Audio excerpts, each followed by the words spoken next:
ఆశలు ఆవిరి, టన్నెల్ ప్రమాదంలో 8 మంది సజీవ సమాధి, రాడార్ సెన్సార్తో గుర్తించిన బృందాలు, నేటి రాత్రి వరకు మృతదేహాలు బయటకు వచ్చే అవకాశం, మరో 4 మృతదేహాల కోసం గాలింపు, ఏ క్షణానైనా అధికారికంగా ప్రకటించే ఛాన్స్, ఎస్ఎల్బీసీ నిలవద్ద కొనసాగుతున్న ఉత్కంఠ, ఎక్కడా పొరపాట్లు లేవన్న మంత్రి జూపల్లి. దీని గురించి కూడా చర్చ నడుస్తుందండి. కొంతమంది ఏమో అనౌన్స్ చేసేసారు అఫీషియల్గా అంటున్నారు, కొంతమంది ఏమో చేయలేదు అంటున్నారు. ఈనాడులో ఏం రాశారు? ఈనాడులో కూడా దాదాపు ఇట్లానే విగత జీవులుగా 8 మంది ఎస్ఎల్బీసీ సొరంగంలో బురద కింద చిక్కుకోవడమే కారణం, 4 ఒకే చోట ఉన్న అన్వేషణలో గుర్తింపు, టీబీఎం కింద మరో 4 అవశేషాలు, నేటి సాయంత్రానికి 4 బయటికి తీసే అవకాశాలు, అందరినీ వెలికి తీసేందుకు 5 రోజులు పట్టొచ్చంటారు నిపుణులంట. ఇదిగో సొరంగం ఆచూకీ లభ్యం అని రాశారు. సో ప్రాణాలతో బయటపడే అవకాశాలు తక్కువే, అదే చాలా తక్కువ, అంటే 0.00001 అని చెప్పాలి.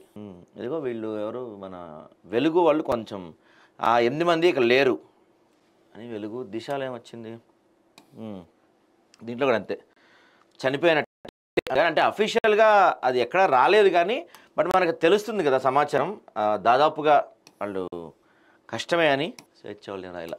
ఇక్కడ ఏం జరుగుతుందంటే అండి, మనకి ప్రతిసారి ఎప్పుడన్నా ఈ ఊళ్ళో పెళ్ళికి కుక్కల హడావిడి అంటారు, అంతేగా సామెత, ఊళ్ళో పెళ్ళి కుక్కల హడావిడి అంటారు కదా, లేకపోతే ఇంకేదో నాకు గుర్తు రావట్లే, ఎక్కడో ఏదో జరిగితే దానికి ఏమాత్రం సంబంధం ఉందా లేదా, రెలవెంట్ ఉందా లేదా, ఇప్పుడు మాట్లాడచ్చా మాట్లాడకూడదా, ఇలాంటి కొన్ని పాయింట్స్ ఉంటాయి అన్నమాట. ఫర్ ఎగ్జాంపుల్, ఒక చోట ఒకళ్ళు చనిపోయి బాధపడుతూ ఉంటే అక్కడికి ఒకటి పోయి హ్యాపీ బర్త్డే చెప్తాడు వేరే వాడికి, అరే బర్త్డే వాడు చేసుకుందాం రా అంటాడంట. అప్పుడు ఎక్కడెవరో చనిపోతే అక్కడికి వెళ్ళి పెళ్లి సంబంధం మాట్లాడతా అంటే ఇంకోడు ఏంటి ఏం చెప్తున్నా అనుకుంటున్నారు కదా, నేను చెప్తుంది ది గ్రేట్ నమస్తే తెలంగాణ పేపర్ గురించి. అక్కడ 8 మంది ప్రాణాలు కొట్లాడుతున్నారు, వాళ్ళు బతికుంటారా లేదా అంటే ఇక వాళ్ళు బతికి ఉండరు, దాదాపుగా అసాధ్యం వాళ్ళు బతికి బయట రావటం, ఇలాంటి అంశాలన్నీ మనం మాట్లాడుకుంటున్నాం, మనుషులమైన మనం ఇలాంటి అంశాలు మాట్లాడుకుంటున్నాం. అరే వాళ్ళు దేవుడి దయ వల్ల ఎట్లా కొట్ట కొంచెం సరే దెబ్బలతో బయటకు వస్తే బాగుండు ఇక అని ప్రార్థనలు చేశాం పొంగ సరే కనీసం వాళ్ళ మృతదేహాలు దొరికినా ఓకే దేవుడు అని చెప్పి అనుకుంటున్నాం. ఇప్పటికి కూడా మనకి ఛాన్స్ ఉంది, ఏమన్నా ఛాన్స్ ఉందేమో మనకి తెలుసు, 5 days దాటిపోతుంది ఆక్సిజన్ లేకుండా బతకడం మనకు తెలుసు, కానీ మనం అందరం ఇప్పటికి కూడా ఏమన్నా ఛాన్స్ ఉందేమో. మీరు గమనిస్తే ఏ పత్రికలో కూడా వాళ్ళు చనిపోయారు అంటే చూడండి, సొరంగంలో చిక్కుకునే వారి ఆచూకీ లభ్యం, నేడు 4 తీసుకొస్తామని చెప్తున్నారు. ఎవరు, ఆంధ్రజ్యోతి కావచ్చు, లేకపోతే ఈనాడు కావచ్చు, ఇదిగో దీంట్లో కూడా నేటి సాయంత్రానికి 4 బయటికి తీసే అవకాశం అని ఈనాడులో కానీ దిశలో కూడా ఆల్మోస్ట్ అలానే రాస్తారు. ఇక్కడ ఎవరు కూడా అంటే అందరికీ తెలుసు దాదాపుగా వాళ్ళు ఇంకా బతికుండే అవకాశం లేదని అందరికీ తెలుసు, వాళ్ళు అయినా కూడా వాళ్ళు ఎవరు కూడా మృతదేహాలు అని మెన్షన్ చేయట్లేదు, వాళ్ళని బయటికి తీసుకొచ్చే ప్రయత్నం అని చెప్పి ఒక మానవతా దృక్పథం అని చెప్పి ఒకటి ఉంటుంది కదండి, అది పాటిస్తున్నారు అందరూ కూడా. కానీ ఈ పేపర్ వాళ్ళు పర్టికులర్గా వీళ్ళు రాసే రాతలు చూడండి ఏంటంటే, సొరంగంలో మరణ మృదంగం అంట, సర్కారు తప్పే కుప్పకూలింది, ఎస్ఎల్బీసీ ప్రమాదంలో అడుగడుగునా ప్రభుత్వ నిర్లక్ష్యం. అదండి మరి ఈ దాని పేరేంటి, కాళేశ్వరం కడుతున్నప్పుడు అక్కడ ప్రమాదం జరిగితే దాదాపు 8 మంది చనిపోతే కనీసం అటు తొంగి చూసారా మీరు? ఆ వార్త రాశారా మీరు? కనీసం రాశారా ఆ వార్త? మీరు రాయరు. మీరు మీ హయాంలో ఇట్లాంటి ప్రమాదాలు 3 జరిగినాయి, వాటి గురించి రాశారా మీరు? అంటే అప్పుడు మీరు కావాలని చేశారా అవి?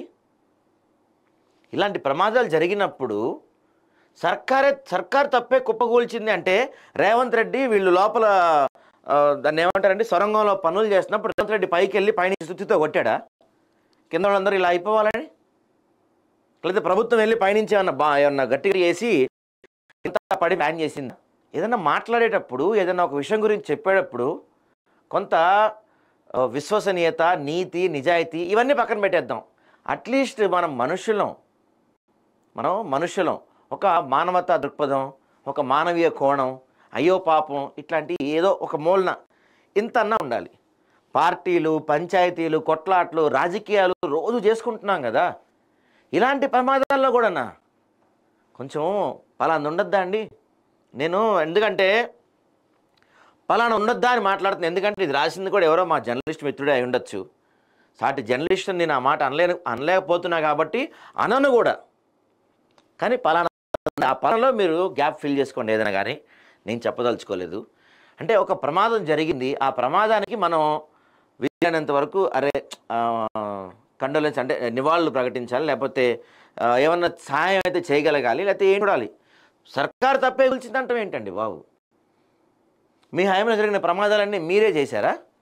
మీ హయాంలో ఏ ప్రమాదం జరగలేదా? మీ 10 ఏళ్ల హయాంలో 3 టన్నుల ప్రమాదాలు జరిగినాయి. అప్పుడు మీరేం మీ హయాంలో జరిగిన వాటి పరిస్థితి ఏంటి చెప్పండి? మీ హయాంలో జరిగిన వాటి పరిస్థితి ఏంటి? మీ హయాంలో జరిగినప్పుడేమో ప్రమాదాలు మీరు కనీసం అటువైపు తొంగి కూడా చూడరు. మీ హయాంలో జరిగినప్పుడు ఇప్పుడు జరిగితే మాత్రం సర్కారే కూల్చింది, సర్కారు నిర్లక్ష్యం వల్లే జరిగింది. ప్రమాదాలు జరుగుతాయండి. ఎవ్వరు కూడా ఏ సర్కారు కూడా నాకు తెలిసి అంత శాడిస్ట్ సర్కార్లు ఎక్కడ ఉండవు, అంత శాడిస్ట్గా ఉంటే ఇవి ఉండవు. వాళ్ళని చంపేయాలి, లేకపోతే వాళ్ళు చచ్చిపోవాలి, ఇట్లాంటిది ఎవరు ఆలోచించరు, ఎవరు కావాలని చేయరట్లా. అనుకోకుండా జరిగిన వాటినే ప్రమాదాలు అంటారు. ఆ విషయం తెలుసా మీకు? ఏంటిది? ఎంత దారుణం అండి ఇది రాయటం ఇట్లా. ఎస్ఎల్బిసి ప్రమాదంలో అడుగడుగునా ప్రభుత్వం నిర్లక్ష్యం. దేశవ్యాప్తంగా సంచలనం సృష్టించిన శ్రీశైలం ఎడమగట్టు కాలువ ప్రమాదానికి కారణం ఏమిటి? 8 మంది కార్మికుల ప్రాణాలు మట్టి దెబ్బల కింద కలిసిపోయిన దుర్ఘటనకు కారకులెవరు? ఏమాత్రం అంచనా లేకుండా, ఎలాంటి జాగ్రత్తలు పాటించకుండా ఆగమేఘాలపై టన్నల్ పనులు ప్రారంభించడమే కొంప ముంచిందా? పొట్టకూటి కోసం రాష్ట్రాలు దాటి వచ్చిన ఆ 8 మంది అభాగ్యుల కుటుంబాల్లో ముమ్మాటికి కాంగ్రెస్ సర్కార్ నిర్లక్ష్యమే చిచ్చుపెట్టిందా? శ్రీశైలం నుంచి ఇన్లెట్ టన్నెల్లో 13.670 కిలోమీటర్ వద్ద 8 కిలోమీటర్ల మేర రాతి పొరల్లో పెద్ద ఎత్తున సందులుండి వాటి ద్వారా భారీగా నీళ్లు రావటం, మట్టి వదులుగా ఉంటాయంటే షియర్ జోన్ని గతంలోనే గుర్తించిన సమస్య పరిష్కారానికి నామమాత్రం చర్యలు తీసుకుంటూ పనుల్లో పురోగతి చూపాలన్న కంపెనీ అత్యుత్సాహమే ప్రమాదానికి దారితీసిందా అంటే అవుననే నిపుణులు స్పష్టం చేస్తున్నారు. కాంగ్రెస్ అధికారంలో వచ్చిన 3 నెలలకే ప్రాజెక్టుపై సమీక్షించి 20 నెలల్లోనే పూర్తి చేస్తామని హడావిడి చేసి కాంట్రాక్ట్ కంపెనీపై తీవ్ర ఒత్తిడి చేసిందని, ఎలాంటి ప్రమాణాలు పద్ధతులు పాటించకుండా కేవలం గ్రౌండింగ్కి పరిమితమై కంపెనీ పనులు చేపట్టడం వల్లే సొరంగం కూలిపోయి 8 మంది చనిపోయారని చెప్తున్నారంట. ఇప్పుడు 2017లో ఒక ప్రమాదం జరిగింది ఇలానే. ఎక్కడ జరిగింది అది? 2017 రాజన్న సిరిసిల్ల జిల్లాలో చేపట్టిన 10వ ప్యాకేజీలో భాగంగా సొరంగం ఎయిర్ బ్లాస్టింగ్ చేస్తుండగా భారీ బండరాయి మీద పడి ఏకంగా 7 కార్మికులు చనిపోయారు. ఇది ఎక్కడండి? అందులోనే మళ్ళీ చూడండి, కొద్ది రోజులకే మళ్ళీ పెద్దపల్లి జిల్లా ధర్మారం మండలం మల్లాపూర్ వద్ద 7వ ప్యాకేజీ పనులు చేస్తుండగా బండరాళ్ళు పడి అస్సాం రాష్ట్రానికి చెందిన కార్మికుడు కన్నుమూశారు. ఇది ఎప్పుడు? 2017లో డేట్ ఉందా మన దగ్గర? సరే చూద్దాం ఒకసారి. ఏది మన పాలమూరు రంగడి ఎత్తిపోతలో కడుతున్నప్పుడు 2022 జూలైలో జరిగిన ప్రమాదంలో 6 ప్రాణాలు కోల్పోయారు. నాగర్ కర్నూలు జిల్లా కొల్లాపూర్ మండలం రేగుమగడ్డ వద్ద 1వ ప్యాకేజ్ జరుగుతుండగా ఈ ప్రమాదం జరిగింది. 2022 జూలై 29 జరిగిందంటండి. ఇది అదేం రాశారో వీళ్ళు చూద్దాం ఒకసారి. ఇప్పుడు ఇంత బాగా రాశారు కదా వీళ్ళు. 2022 ఇన్నోవేషన్ ఫండ్ అంట. బాగా పకడ్బందీగా ప్లాన్ చేశారు మైక్ వీళ్ళు. అంటే మీ హయాంలో జరిగిన ప్రమాదాల విషయంలో మాత్రం మీరు మాట్లాడరు. మీ హయాంలో జరిగితే మాత్రం ఈ ప్రమాదాలు మానవ తప్పిదాలు ఏముండవు, అవి పొరపాటు జరిగిపోయినాయి. వేరే వాళ్ళ హయాంలో జరిగితే మాత్రం ప్రభుత్వాలు కావాలని చేసినవి, ప్రభుత్వాలు కక్షతో చేసినవి. ఇప్పుడు వీళ్ళు చనిపోతే ప్రభుత్వానికి ఏమైనా సింపతి వచ్చేసి సీఎంగా ఉన్న రేవంత్ రెడ్డి పీఎం అయిపోతాడు ఒకసారిగా.